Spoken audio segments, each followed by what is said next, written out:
Bienvenidos a mi canal. Hoy nos toca viajar en el tiempo, exactamente a los años 90, una época mágica para todos los que crecimos en España. La tele era mucho más que entretenimiento, era un ritual.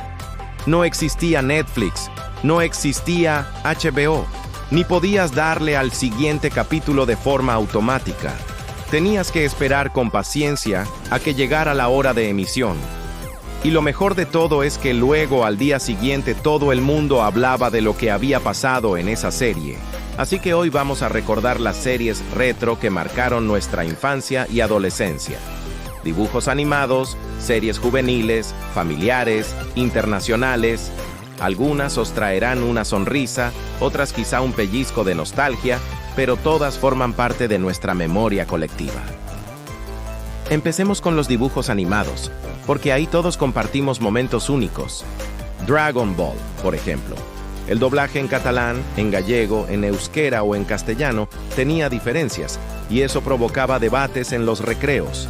Algunos decían Son Goku, otros Son Goku, y hasta el nombre de los ataques variaba según la versión. ¿Os acordáis del Kamehameha o del Onda Vital? Cosas que solo pasaban en esa época. Luego estaban los Caballeros del Zodiaco. Muchos coleccionaban los muñecos con armaduras de metal, que eran un auténtico tesoro en las tiendas de juguetes. La intensidad de los combates, el sacrificio de los personajes, parecía más que un simple dibujo. Oliver y Benji tenía la magia de enganchar incluso a los que no eran futboleros. Y además nos enseñó a tener paciencia. Un balón podía tardar 5 minutos en recorrer el campo. Aún así, todos imitábamos a Mark Lenders con su mirada desafiante o a Oliver corriendo sin parar. Y claro, Los Simpson. Esa serie que parecía hecha para adultos pero que veíamos niños, adolescentes y padres. Recuerdo que se convirtió en una tradición cenar viendo un capítulo en Antena 3. Homer, con su torpeza y genialidad, se volvió casi parte de nuestras familias. Las series juveniles españolas fueron otro fenómeno. En Compañeros, aprendimos que la vida escolar no era solo exámenes. También había amistad, amor y problemas reales como las drogas o el racismo. Valle y Kimi eran la pareja rebelde con la que muchos soñaban. Al salir de clase fue casi un trampolín para toda una generación de actores. Cada tarde, en Telecinco, millones de adolescentes seguían esas tramas que parecían no acabar nunca. Era como vivir un culebrón, pero adaptado a la edad del instituto. Y si había una cita obligada en familia, esa era con Médico de Familia. Emilio Aragón se ganó el cariño de todo el mundo. La serie trataba temas tan cercanos como la viudedad, la adolescencia, las responsabilidades familiares, y todo envuelto en momentos cómicos y entrañables. Además, la sintonía de la serie todavía resuena en la cabeza de muchos. Pero los 90 también nos trajeron series internacionales que marcaron tendencia. Sensación de Vivir era una ventana a California. Playas, coches descapotables, romances imposibles. Los personajes se convirtieron en iconos juveniles, y la moda de aquella época empezó a llegar también a nuestras calles. Friends nos hizo soñar con vivir en un piso con amigos en Nueva York. Aunque al principio pasó algo desapercibida en España, con los años se convirtió en un fenómeno. ¿Quién no ha repetido frases de Joey o se ha reído con las meteduras de pata de Ross? El Príncipe de Bel-Air nos dio risas a raudales gracias a Will Smith, pero también nos dejó mensajes muy profundos. Había episodios con diálogos sobre discriminación racial o desigualdad que todavía hoy son recordados. Cosas de Casa fue otro clásico. Steve Urkel, con sus tirantes y sus gafas gigantes, era un personaje tan exagerado que resultaba imposible no reírse con él. Incluso llegó a convertirse en un icono pop más allá de la propia serie. En España, las series familiares tenían un magnetismo especial. Farmacia de Guardia, creada por Antonio Mercero, se convirtió en una de las más vistas de la televisión de la época. Trataba conflictos muy cercanos, desde vecinos con problemas hasta pequeñas disputas familiares. Manos a la obra era pura comedia española.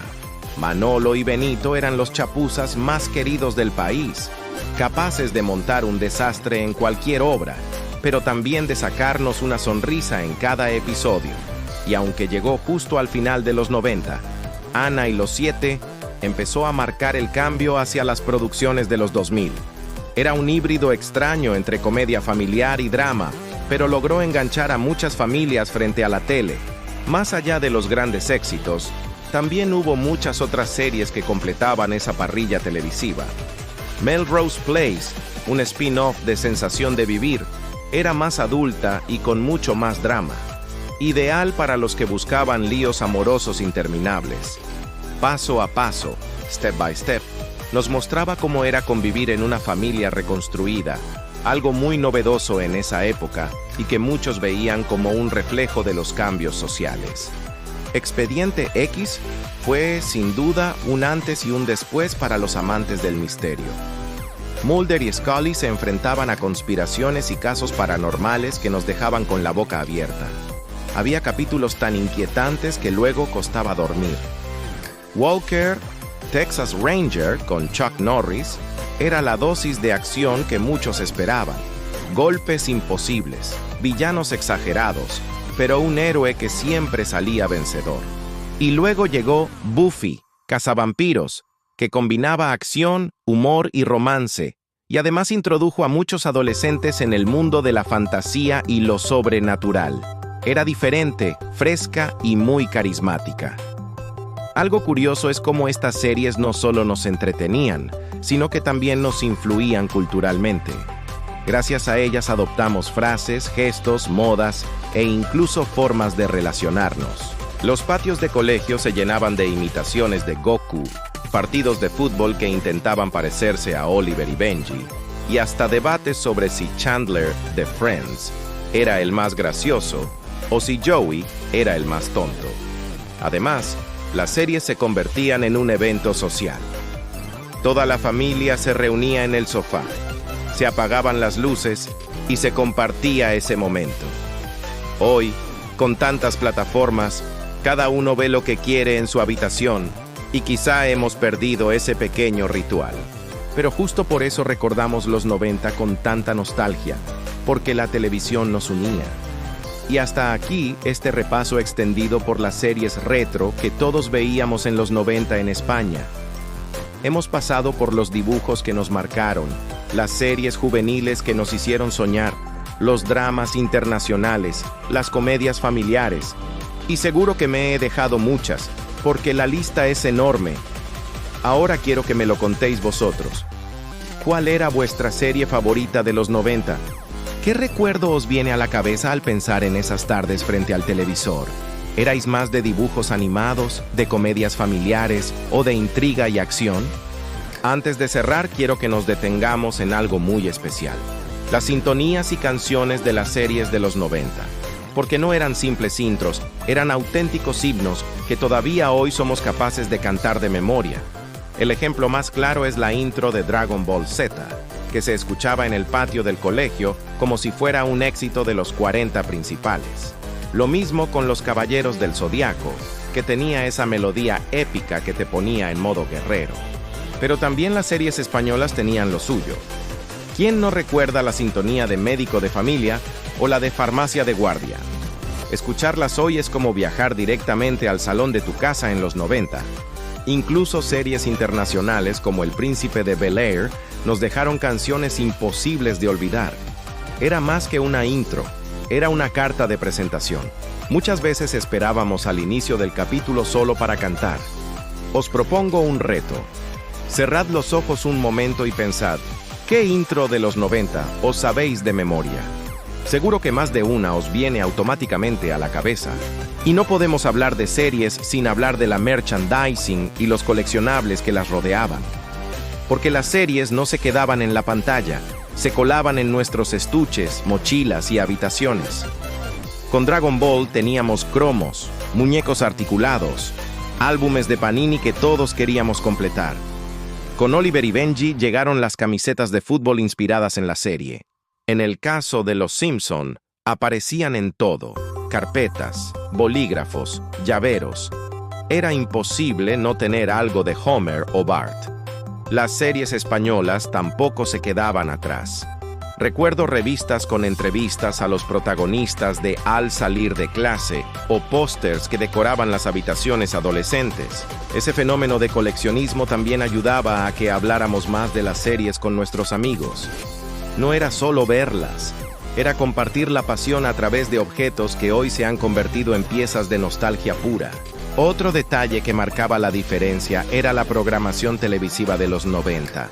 Hoy en día entramos en una plataforma y elegimos lo que queremos ver, pero en los 90 había que adaptarse al horario de las cadenas.